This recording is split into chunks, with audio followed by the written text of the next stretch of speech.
menos descendente, la carga de enfermedad continúa todavía incrementándose día con día.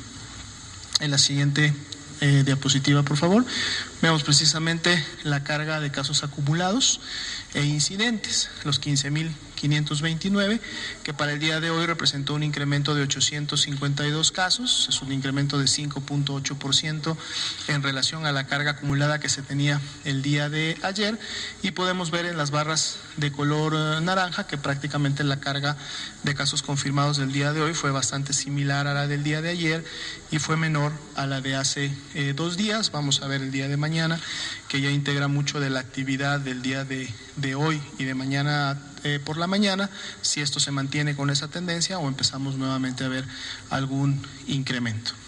En las siguientes diapositivas vamos a ver lo que ya estamos integrando desde el día sábado, que es precisamente el reporte de la red IRAC, que nos habla sobre la disponibilidad o la ocupación que existe de, por un lado, camas, nosotros les decimos camas de hospitalización general, no para todas las enfermedades, sino específicamente para casos de IRAC, es decir, casos sospechosos de COVID-19, y en otra veremos las camas con ventilador disponible, que son las camas que se utilizan para los pacientes críticos. De manera general, hablamos que en el corte del día de ayer, recordemos que este es el informe del 27, pero el corte se hace de las 00 horas a las 23:59 del día previo, es decir, del día 26, y esa es la información que vamos a ver en esta y en las siguientes 2 diapositivas. 618 hospitales notificantes, este es un número similar al del día de ayer, de los cuales notificaron 536, lo cual representa un 87% de la notificación. Y de esta notificación nos informan que hay 12.682 camas IRAC disponibles, estamos hablando de hospitalización general, pacientes que no requieren un ventilador, y IRAC ocupadas 3.337, lo cual representa pues un 20% de ocupación en relación del total. En la siguiente diapositiva vamos a ver esta misma distribución, pero ahora por estado de la República, por entidad federativa. Ahora sí tenemos la gráfica de los 32 entidades federativas, recordando siempre que justo esta información procede de lo que cada una de las unidades hospitalarias de segundo o tercer nivel en las entidades federativas están notificando día por día. Cada una de estas unidades tiene un enlace operativo que a su vez cuenta con un nombre de usuario, cuenta con un password, con eso puede ingresar a la plataforma y notifica las variables que se le requieren para efectos de la red IRAC. Y esto es de todos los días, incluidos los fines de semana, por eso día con día y con cortes de cada 24 horas podemos estar nosotros viendo qué es lo que está pasando en cada entidad. Aquí podemos ver, como decíamos, la disponibilidad de camas de hospitalización general del corte del día de ayer.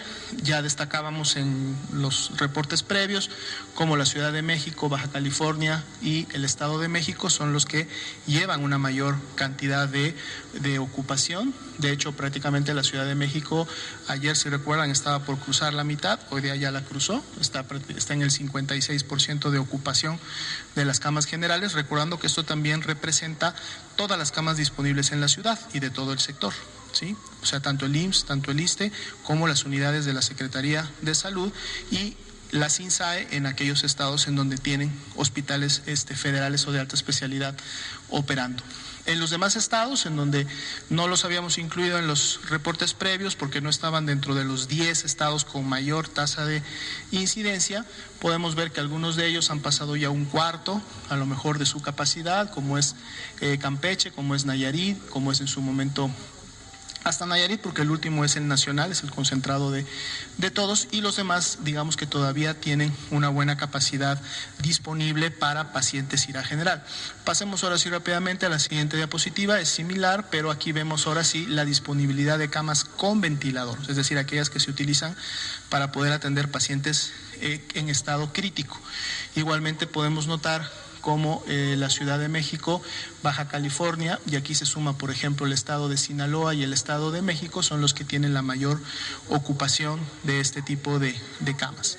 Lo que lógicamente se pretende con las intervenciones de Sana Distancia, de la Jornada Nacional de Sana Distancia, es precisamente que estas proporciones no continúen una elevación o un incremento, sino que al no haber transmisión y al no haber casos confirmados, sobre todo en población que tiene factores de riesgo de los cuales se han descrito, no tengan que llegar a los hospitales y que estos números empiecen a elevarse. Por eso es importante el seguimiento diario de este tipo de indicadores. En la siguiente diapositiva, estos son diapositivas o informes que vamos a estar actualizando semana con semana. A lo mejor no los van a ver todos los días, pero al menos sí todos los lunes vamos a estarlas actualizando para que tengan ustedes un corte. Aquí tenemos precisamente la distribución por grupos de edad, ya lo habíamos presentado en conferencias previas, de todos los casos confirmados acumulados, es decir, de los 15.529, para ver cuáles son los grupos de edad que en su momento han tenido la mayor carga de enfermedad para cada uno de ellos. La media de edad en el caso de todos los casos confirmados de COVID es de 46 años y como ven hay un ligero predominio en los hombres con un 58%. Si pasamos a la siguiente, donde ahora tenemos la distribución, pero de las personas que lamentablemente han perdido la vida, 1.434, vemos cómo esta carga se empieza a recargar un poco más hacia las edades avanzadas. Aquí la media de edad ya es de 59 años, a diferencia del anterior que estaba en 46, y vemos cómo también incrementa la cantidad o la carga en los hombres. Aquí estamos en un 68% para el tema de las defunciones. En la siguiente diapositiva vamos a ver la comparación entre los casos activos y los casos recuperados. El color azul, es un azul bajo, es un azul claro, representa a los casos que se han ido recuperando en función de la fecha de inicio de síntomas.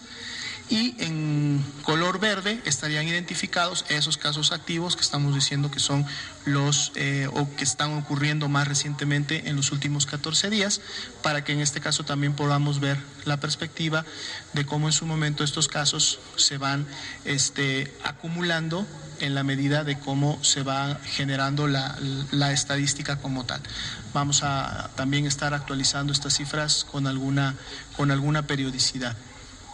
En la siguiente diapositiva vamos a ver los porcentajes de positividad. Si recuerdan, la última vez que los presentamos siempre comentábamos que esperábamos que este porcentaje de positividad se fuera incrementando con el transcurso de las semanas.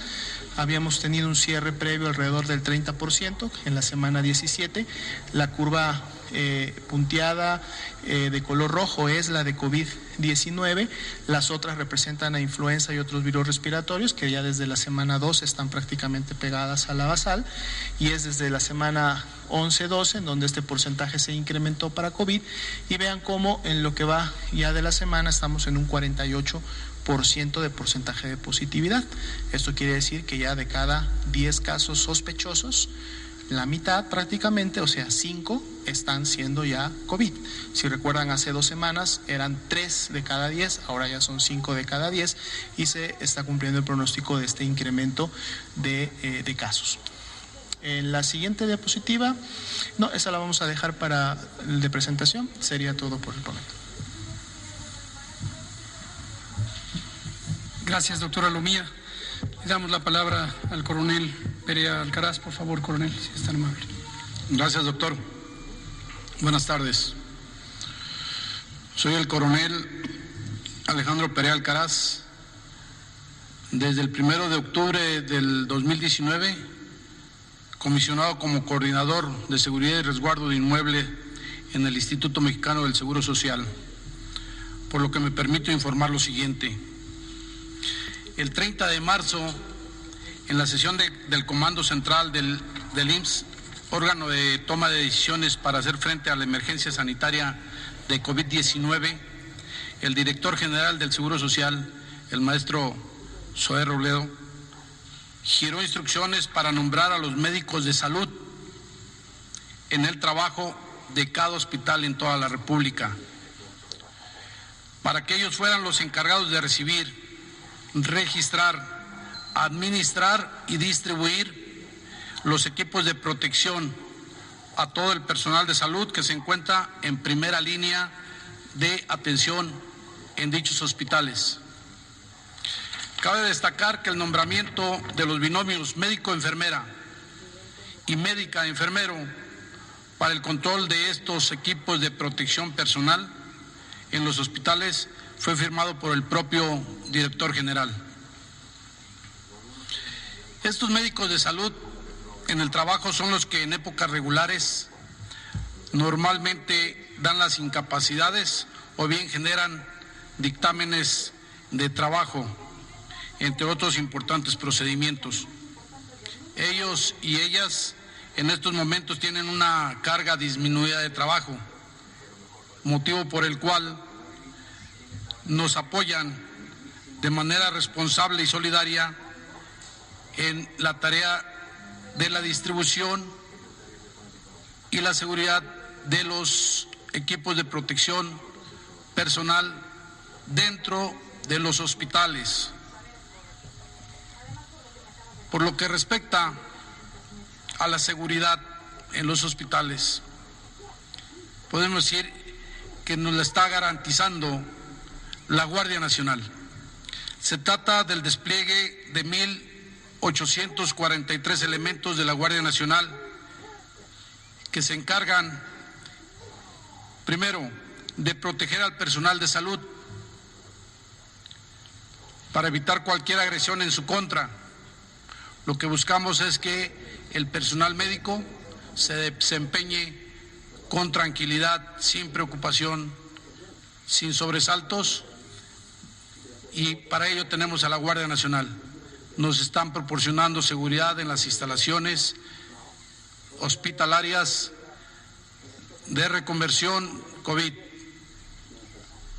Segundo, la Guardia Nacional resguarda 176 hospitales de reconversión para evitar el ingreso de personas no autorizadas, es decir, alguien que no sea personal del IMSS, alguien que no sea un paciente o alguien que no sea un familiar autorizado de un paciente. Asimismo, la Guardia Nacional vigila, custodia las entradas y salidas de los hospitales, esto para tener un mayor orden y control sobre lo que ingresa y egresa de estas instalaciones hospitalarias. Además, la Guardia Nacional se ha encargado de cuidar y de escoltar los traslados de los equipos de protección personal que llegan del extranjero al hospital, al Aeropuerto Internacional de la Ciudad de México, de ahí a los almacenes centrales en esta Ciudad de México, y posteriormente siguen escoltando los equipos de protección personal que van de los almacenes centrales a los almacenes de las 35 representaciones estatales que tenemos en toda la República. Es conveniente subrayar y hacer énfasis que además de la Guardia Nacional, el Ejército Mexicano también nos está apoyando en la seguridad. Son 232 elementos de la Secretaría de la Defensa Nacional que proporcionan seguridad en 38 almacenes delegacionales y en 8 hospitales de reconversión COVID. Ellos se encargan de la seguridad en las instalaciones y el resguardo de insumos, medicamentos y equipo. Repito, en los 38 almacenes delegacionales que tenemos distribuidos en toda la República. Hace unos días, precisamente el 24 de abril, el director general del Seguro Social estuvo en los almacenes centrales de Vallejo, en donde encabezó un operativo de abastecimiento y distribución de equipo de protección personal que fue enviado a todas las delegaciones y fueron escoltados por la Guardia Nacional. Es en ese sentido que quiero ser muy puntual y subrayar que en el Seguro Social no existe un problema de robo hormiga. La preocupación y el problema es lo que puede ocurrir al interior y a las afueras de un hospital. Hospitales que están atendiendo a los enfermos de COVID-19. Con la crisis sanitaria que vivimos, los ánimos se pueden exacerbar. Lo que es comprensible, pero tratamos y hacemos lo necesario para que las situaciones estén siempre bajo control. Trabajamos por el bien del personal de salud, por el bien de la derechohabiencia, por el bien de las instalaciones y por el bien de México. Muchas gracias. Muchas gracias. Gracias, coronel. Dos comentarios antes de que abramos a preguntas y respuestas. Lo primero es, apreciamos mucho lo que nos comenta el coronel, precisamente porque en días recientes, no es la primera vez, empiezan a hacerse comentarios infundados, carentes de información sobre cuáles son los elementos que las instituciones tenemos para garantizar el resguardo de los materiales. Este tema de los equipos de protección personal, ya lo hemos señalado en varias ocasiones, es un reto importante porque, por un lado, los mercados mundiales están completamente perturbados por el hecho obvio de que esto se trata de una pandemia, donde por definición todos, o la gran mayoría, en este caso sí, todos los países del mundo han estado afectados y esto generó una sobredemanda de equipos. Lo segundo, por lo que hemos comentado repetidamente, de que en un momento dado, cada vez menos, se utiliza el equipo más importante, que son los equipos de mayor seguridad, de mayor sellado, por parte de personal que no necesariamente debe utilizarlos. Y hemos dejado muy en claro que esto no quiere decir que haya personas que tienen privilegios o preferencias, sencillamente que los equipos, si se siguen los lineamientos técnicos, se utilizan de acuerdo a las actividades que se realizan. Y lo tercero es este tema de, en algunos casos hemos tenido incidentes de desapariciones o de robo o de situaciones inapropiadas, y por eso desde hace varias semanas el director general del IMSS dispuso una serie de medidas especiales, ya las acaba de comentar el coronel, que nos han resultado altamente efectivas, y agradezco directamente al coronel y a todo su equipo, porque esto nos representa un cambio muy positivo respecto a este control. Que quede claro además que estas medidas seguirán vigentes y que cualquier persona que quiera abusar de la confianza de las instituciones, esté donde esté, pues será desde luego la situación atendida conforme corresponde a las leyes y a todas las disposiciones también administrativas. Gracias, coronel. Gracias a usted. Ahora quisiera comentar este otro tema que periódicamente tratamos de identificar dónde están las inquietudes públicas y encontramos mucho valor en la opinión del público, porque a veces a través de redes sociales, mediante los medios de comunicación, por comunicación directa en otras ocasiones, nos comparten las distintas inquietudes. Bienvenidas todas las inquietudes, todas las dudas, cuestionamientos, observaciones, críticas incluso que se pudieran presentar, nos ayudan mucho a identificar cuál es el sentir de la población y dónde están las necesidades. Una de esas comentarios es el tema de los cubrebocas de uso comunitario. Y aquí quiero referirme a lo siguiente. Es muy claro, y desde mi punto de vista completamente legítimo, que la población en general quisiera tener respuestas precisas o dicotómicas en blanco y negro, o es sí, o es no, o es siempre, o es nunca, para cada cosa que le ocupa. Es totalmente legítimo. Lo mismo ocurre en el mundo de la medicina clínica, cuando un paciente, esto independientemente de COVID, acude a consulta y quisiera saber, ¿me puedo comer el brócoli? No me puedo comer el brócoli. ¿Puedo tomar agua? No puedo tomar agua. ¿Puedo subir a la montaña? No puedo subir a la montaña. Raramente, déjenme decirles que raramente en la experiencia de salud, tanto en medicina, en la experiencia clínica individual de la salud, como en salud pública, las cosas son en blanco y negro. Raramente hay consideraciones absolutas. En la gran mayoría de las cosas existe una situación que puede cambiar respecto al tiempo, porque a veces lo que era inconveniente en un momento puede ser aceptable en otro momento y puede ser recomendable en otro momento.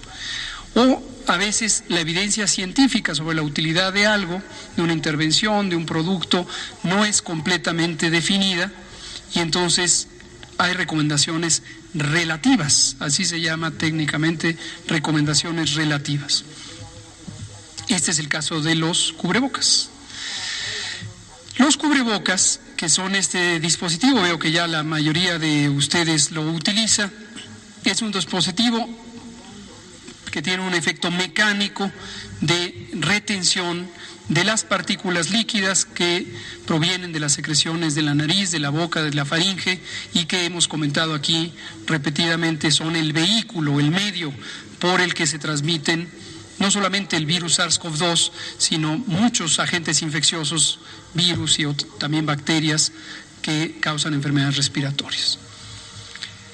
Hemos dicho también que existe una parte sustancial de evidencia sobre la utilidad de los cubrebocas como un mecanismo de protección a los demás, a partir de una persona que tiene la infección, en este caso COVID, que no la transmita a los demás, en la medida en que tiene un elemento de retención, de bloqueo mecánico, y entonces disminuye la probabilidad de que las partículas infectantes, que son estas partículas líquidas con virus, se propaguen hacia los ojos, nariz o boca del vecino. Este es el principio de uso en cirugía.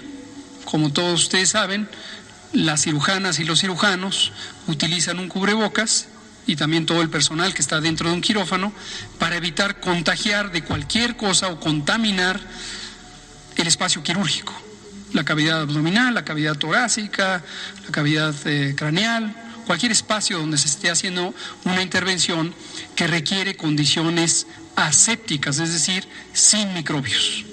Por eso el personal quirúrgico usa cubrebocas. Basado en este principio, cuando existe una enfermedad que puede ser de interés epidémico y podría contagiarse, se ha considerado que potencialmente podría utilizarse un cubrebocas para disminuir la transmisión hacia otros. Y hay razonable evidencia para mostrar que si las personas infectantes, que son las personas infectadas en un periodo de su enfermedad, usaran cubrebocas, disminuirían la probabilidad de transmitir la enfermedad a las otras personas. Lo que es menos claro, y la evidencia todavía es inconclusa, es que las personas que no están enfermas, si utilizaran un cubrebocas, si eso resultaría en una protección para ellas mismas. Y en general, los distintos elementos de evidencia sugieren que no. Las razones las hemos comentado, tienen que ver, entre otras, con el hecho de que los virus respiratorios, o al menos pero muchos otros, se transmiten también por los ojos. Si las partículas infectantes caen sobre la conjuntiva, que es la membrana que recubre el espacio anterior de los ojos, ahí se pueden poner estas partículas de virus y ahí se contagian. Entonces, aunque uno tenga cubierto nariz y boca, si tiene descubiertos los ojos, también se puede transmitir por ahí. Y la otra razón también considerada es que una persona que no está entrenada en el uso de cubrebocas, como lo están las personas de los equipos quirúrgicos y otros equipos médicos, llega un momento en que se cansa del cubrebocas. Cuando una cirujana está en el acto quirúrgico, por largo que este sea, en promedio dura 3 horas, vamos a decir, 4, 5, 6, a veces hay cirugías muy, muy largas, sabe que no se debe tocar la cara, porque si se toca la cara, en primera contamina los guantes y con los guantes contamina el espacio quirúrgico Entonces sabe que no se debe tocar la cara. Pero cualquier persona en el espacio de la vida diaria se cansará, le va a dar calor, le va a irritar, le va a dar comezón, y de manera inconsciente o consciente se va a tocar la cara para acomodarse el cubrebocas, para ponérselo de gargantilla, para quitárselo unas horas, para ponerse a comer. Y en ese momento ya no hay un efecto que podría ser útil y ya no lo es por estas razones. E incluso el tocarse la cara, posiblemente con unas manos que han sido contaminadas por otra persona que se estornudó en las mismas, le llevaría los virus a la vía respiratoria. Entonces, en días recientes ha estado circulando un diagramita que parece interesante, aunque raramente proveen una fuente bibliográfica consistente, en donde se ve una persona infectante que se pone el cubrebocas y una persona no infectada que se pone el cubrebocas. Y se hace una especie de escala donde se dice, si se le pone el infectante, disminuye el riesgo X, grado 1, o dice menor riesgo, etc. Si se la ponen los dos, hay una gran protección. Ya había una tercera versión que dice, y si el que está infectado se queda en casa, disminuye el riesgo casi absoluto. Eso es cierto, quédense en casa. Entonces lo cierto es que esto causa confusión porque empieza a darse una apreciación diversa. Ayer decíamos precisamente de este fenómeno en la vida moderna con los medios electrónicos de comunicación, donde circula a tal velocidad la información que parece que todo es muy sólido científicamente o que hay evidencia creíble, cuando no es el caso. Hay muchísimas cosas en la vida que están sujetas a controversias.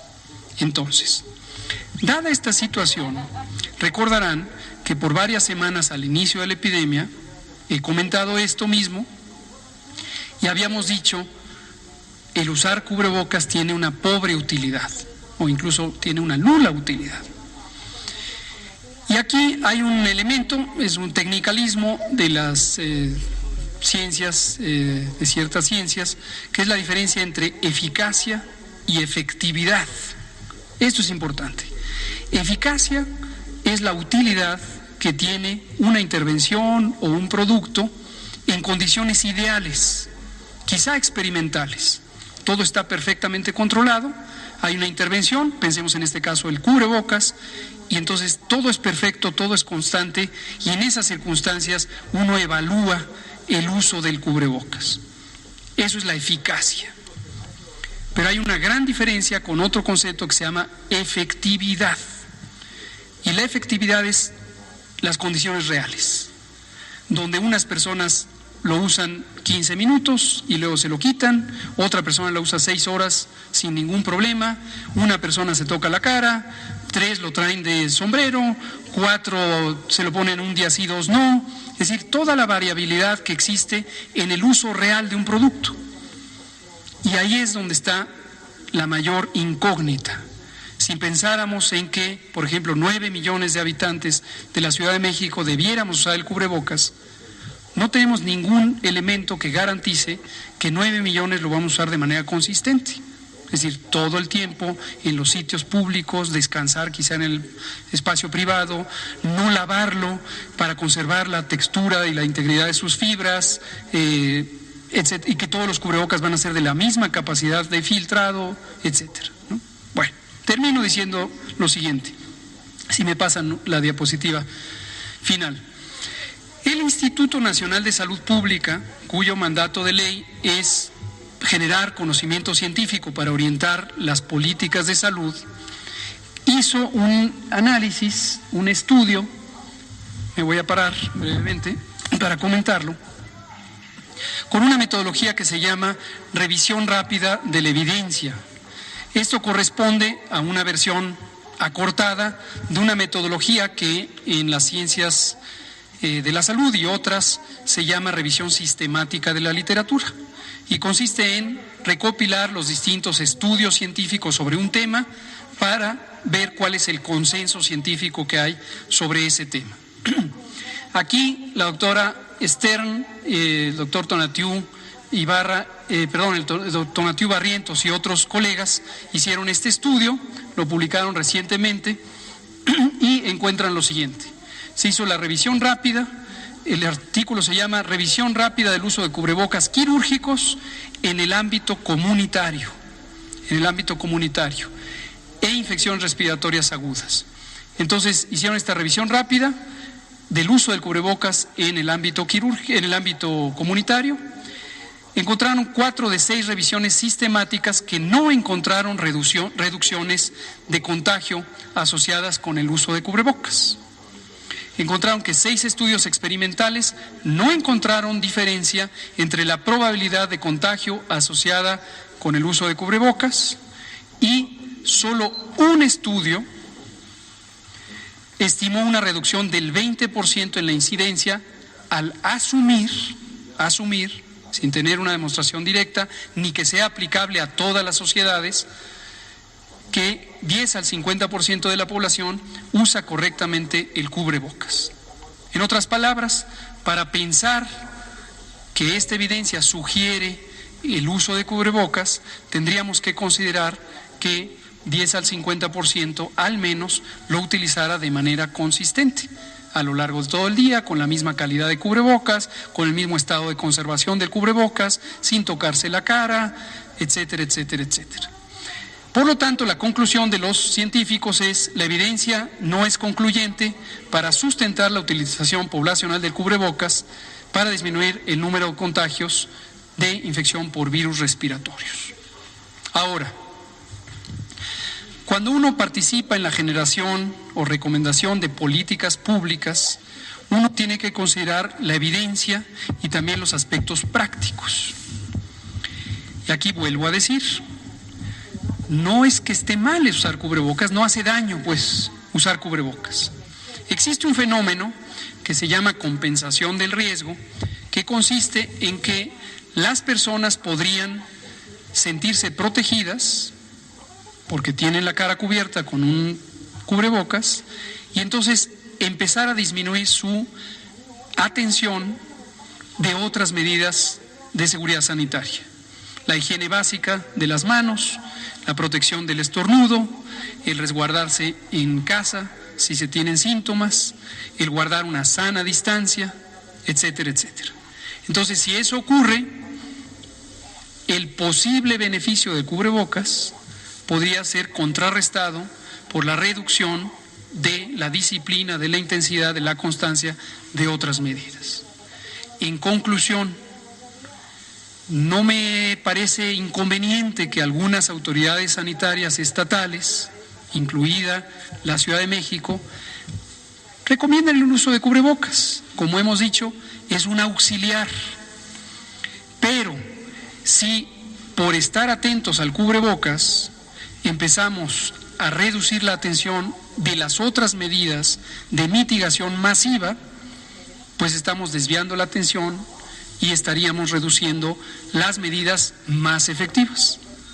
Entonces, eso sí sería inconveniente. En el caso de la Ciudad de México, conocemos que no es el caso. De hecho, la Ciudad de México es la zona, la entidad federativa con la más amplia y grande y sostenida reducción de la movilidad en todo el país, y es la que en este momento está contribuyendo mucho más a la reducción de los contagios.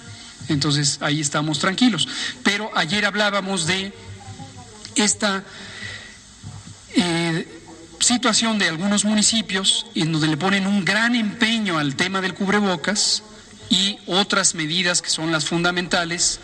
La suspensión de los trabajos no esenciales no está siendo cuidada con la misma intensidad. Y además, también dijimos ayer, preocupa que el enfoque de las intervenciones se centre en las personas, en la ciudadanía, por las razones explicadas ayer, que las medidas fueron cuidadosamente planeadas para modificar las razones por las que las personas acuden al espacio público y entonces no centrar intervenciones en las personas, lo que irremediablemente lleva a un mayor desgaste operativo, pero además a empezar a tocar los límites de las libertades civiles, los derechos fundamentales, las garantías constitucionales, situación que obviamente es preocupante. Quería comentar eso. Vamos a abrir a preguntas y respuestas, usted que es la primera vez que lo vemos por acá, y luego usted que ya no había venido. Ya usted. Buenas noches, doctor. Eric Hernández, de Diario Basta para Grupo Cantón. La pregunta sería, en repetidas ocasiones ha dicho que el uso de cubrebocas no es necesario. Sin embargo, en la Ciudad de México y en varias partes del país se sigue viendo mucho su uso. ¿No sea necesario implementar alguna cultura para que las personas puedan desecharlos de manera correcta y que no haya un riesgo de contagio por parte de los enfermos, o sea, la gente que recoge la basura? Esa sería mi pregunta. Gracias. Aprecio esa preocupación.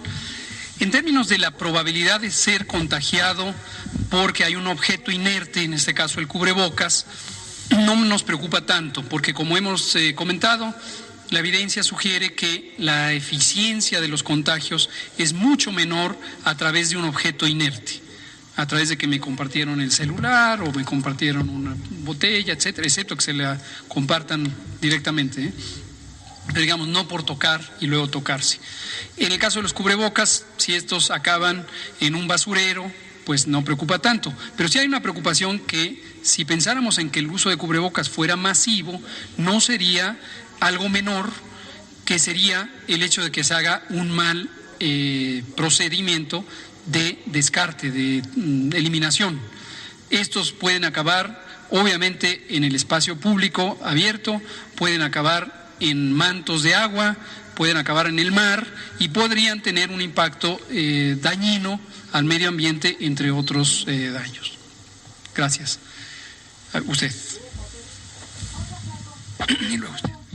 Gracias, doctor. Buenas noches. Daniela Pastrana, de Pie Página. Yo tengo dos preguntas que de pronto pensándolos pensé que a lo mejor pueden parecer contradictorias sobre la situación en la que estamos, digamos, de riesgo. Una es porque vemos que la curva sigue aumentando, porque si bien hay ocupación, o sea, todavía disponibilidad de camas, pues en la Ciudad de México está a la mitad, y si tienen tiempos de recuperación de un mes o del tiempo que de pronto nos han dicho, pues parece de pronto que pueden en algún momento saturarse. Entonces, una pregunta tenía que ver con esa situación. ¿Qué haríamos en el caso de que se sature, sobre todo la Ciudad de México, que es donde está ya arriba del 50% la ocupación? Si hay un plan para mover a las personas, o qué se podría hacer en ese caso. Y la otra es que hemos tenido reportes e información en Ciudad de México y en Chiapas de acciones de discriminación sobre personas contagiadas. O sea, de pronto parece que el miedo genera, que es de lo que hablábamos en alguna otra conferencia, genera estas sobrereacciones por el nivel de contagio o de enfermedad o de gravedad en la que podemos estar todos, y ha habido situaciones como, pues sí, muy difíciles, gente que de pronto ya no quiere ni siquiera decir que se siente mal para que no pues para no recibir algún tipo de ataque, ¿no? Entonces, un poco es en ese sentido, tanto como la gravedad para mal como la gravedad para que tanto estamos todos expuestos, mucho por lo que decía ayer de las enfermedades que tenemos, de muchas otras cosas, ¿no? En comparación con otras enfermedades. ¿Cómo no? Gracias por su comentario respecto al el plan. El plan existe, lo hemos relatado varias veces. El sábado o el domingo enumeraba yo los distintos elementos del escalamiento. Esto incluye la ampliación de capacidades, y hablamos de que se duplicó prácticamente la capacidad del sistema de salud, la capacidad instalada en la parte de atención médica hospitalaria, con los procesos de reconversión hospitalaria, que incluyen la optimización de los espacios o del uso de los espacios. Se difirieron procedimientos quirúrgicos, se difirieron intervenciones diagnósticas. Ese es un primer elemento. Lo segundo fue la reorganización interna de hospitales, es un segundo elemento. El tercer elemento fue la incorporación de espacios temporales de muy distinta naturaleza, algunos en las propias unidades de salud, por ejemplo en las camas hospitalarias ordinarias que están fuera de la terapia intensiva, y que se garantizó que pudieran ponerse los ventiladores mecánicos o que existiera el personal. También esto implicó, y mañana lo vamos a comentar en el Pulso de la Salud, el asunto de el modelo piramidal de atención, donde una persona especialista, hay muy pocas personas especialistas en medicina crítica en el país, entonces para multiplicar su capacidad se hizo un esquema piramidal donde una persona especialista es tutora de 5 y cada uno de esos 5 de otros 5, entonces tenemos una pirámide de 25 y estos bloques han sido muy útiles. Mañana vamos a comentar sobre eso. Otro elemento fue la colaboración con el sector privado, que se firmó un acuerdo para 6 entidades clínicas de alta frecuencia, algunas de ellas quirúrgicas, que pudieran ser atendidas para los pacientes con seguridad social en unidades privadas. Otro fueron unidades temporales, como en el caso de la Ciudad de México, esta unidad temporal COVID-19 en el Centro Banamex. Y otra más, hoy por cierto tuvimos una muy productiva reunión sectorial, es un esquema de transferencia de personas, en su momento está contemplado en una forma de organización geográfica por proximidad. Entonces vamos a poner un ejemplo hipotético, que la Ciudad de México llegara a un punto de saturación, entonces la zona conurbada, por un lado tiene sus propias necesidades, pero también se puede convertir en un receptor de pacientes, o viceversa, si se saturara primero la zona conurbada, la Ciudad de México se vuelve un receptor, ¿no? Gracias. Y sobre la discriminación, pues indudablemente la discriminación hacia cualquier persona por cualquier razón es siempre una actitud muy nociva para la sociedad. Históricamente las enfermedades, sobre todo las infecciosas, han sido motivo de actos de discriminación, actos de agresión, y estos son siempre repudiables, siempre inaceptables. Ha habido epidemias largas que todavía existen en el mundo, como la epidemia de VIH-Sida, y ha sido de manera emblemática uno de los motivos constantes y aberrantes de prácticas de discriminación, de homofobia, de intolerancia, que son siempre repudiables en términos éticos, de derechos humanos y obviamente también en términos de salud. Toda persona enferma o en riesgo de enfermarse tiene el derecho, merece ser tratada con respeto, con cariño, con compasión, con afecto, en una forma incluyente, siempre, invariablemente, siempre. Y todas y todos estamos en un riesgo potencial de tener esta enfermedad, COVID o cualquier otra. Entonces tenemos que considerar eso. Vamos a dar a la penúltima pregunta, si nos da tiempo pasamos a una última. Buenas noches, Liliana Noble de Pulso Saludable. Doctor Gatell, yo le quisiera preguntar, ¿los anticuerpos es igual a inmunidad? Y en el sentido de que ve que se está popularizando mucho el carnet de la inmunidad, ya dijo la Organización Mundial de la Salud que es algo que pudiera incluso alterar las cifras actuales y ser mucho más peligroso. No sé si nos pudiera comentar algo al respecto. Y yo también quisiera saber, ¿todos en algún momento seremos o estamos siendo pacientes asintomáticos? Gracias. Muchas gracias. Le doy un adelanto porque el miércoles vamos a tener el gusto de tener aquí a un inmunólogo muy conocido y reconocido en México, que nos va a hablar de la fisiopatología de la enfermedad, incluyendo la inmunofisiopatología. Pero el adelanto es lo siguiente, y es parte de esto que este fenómeno de cómo la información pública a veces va a una velocidad más grande que la robustez de la evidencia científica.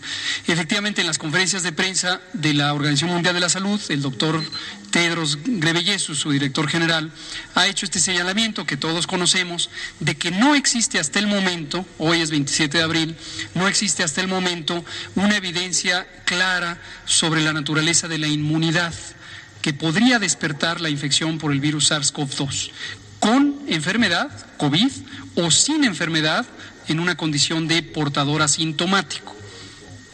Esto explica precisamente por qué las pruebas serológicas, que son estas pruebas que analizan la sangre para medir las concentraciones de anticuerpos, todavía no tienen una validez técnica, ninguna de ellas, porque la evidencia científica necesaria sobre a qué concentraciones de anticuerpos se llega y en qué momento después de la infección empiezan a aumentar las concentraciones de estos anticuerpos todavía no es concluyente. Entonces, inquietudes o dudas científicas que persisten. 1. Si esta infección producirá una inmunidad suficiente para evitar los contagios. en una etapa posterior. Por la dinámica de la transmisión de esta epidemia, se sugiere que así podría ser. Sin embargo, todavía falta información sobre la naturaleza de los anticuerpos que se generan. No quiero abrumarlos con un tecnicalismo, pero en enfermedades infecciosas existe un tipo de anticuerpos que se llaman neutralizantes, que son capaces de interferir con la replicación del virus. Y existen otros muchos anticuerpos que no tienen esa condición de neutralizante y entonces dan respuestas inmunes ineficientes. Entonces, todavía hay muchas inquietudes, también hay muchas dudas sobre la cantidad o proporción de personas asintomáticas que podrían transmitir. Y entonces por eso ustedes ven un día que se pone un gran énfasis en los asintomáticos, al día siguiente alguien dice no son tan importantes, y entonces alguien replica y dice no, sí son importantes. Todavía no se conoce con detalle y en una forma generalizable cuál es el porcentaje de personas asintomáticas que podrían ser portadores del virus y si podrían o no ser transmisores. En México está en curso un estudio que coordina el Instituto Nacional de Ciencias Médicas y Nutrición, Salvador Subirán, sobre este tema precisamente, y hay en otras partes del mundo. Entonces todavía tenemos que esperar al respecto. Lo voy a tener que dejar pendiente porque me avisan que se acabó el tiempo y mañana continuamos, en la mañana con el pulso de la salud y en la tarde con esta conferencia de prensa. Gracias, coronel. Gracias, doctora Lomía. Gracias. ¿Mando? El aplauso. Ya a las 6 va a quedar, 6:30 con la otra conferencia. Sí.